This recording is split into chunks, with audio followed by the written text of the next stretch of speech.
मुझो मुस्तफा पाक पदरो लखन में है। मुझो मुस्तफा पाक पदरो लखन में जिन्हें गुल गुलाबी असोनो गुलन में है। मुझो मुस्तफा पाक पदरो लखन में जिन्हें गुल गुलाबी असोनो गुलन में जिन्हें गुल गुलाबी असोनो गुलन में हशरवे लबोदा सवेरा जना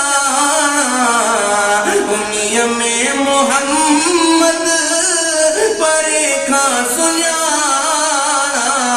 परे का सुना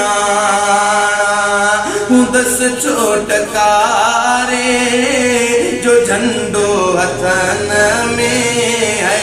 दस छोटकारे जो झंडो हथन में जिए गुल गुलाबी असोनो गुलन में है। मुझो मुस्तफा पाक पदरो लखन में जिए गुल गुलाबी असोनो गुलन में कंदो हर को पाजी रुगो जान पोखती मोहम्मद जमान में या उम्मती या उम्मती या उम्मती या उम्मती हैड़ू तो सजायो दिखारे दुखन में है।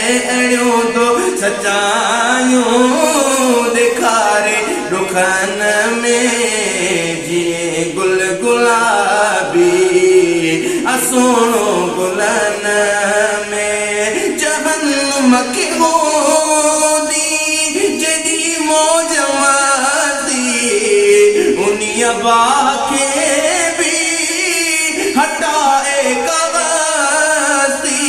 हटाए कवास्ती है। करे पार कश्ती अणी दो अमून में है। करे पार कश्ती अणी दो अमून में जिए गुल गुलाबी असोनो गुलन में है। मुझो मुस्तफा पाक पदरो लखन में जिए गुल गुलाबी असोनो गुलन में शुक्र कर महे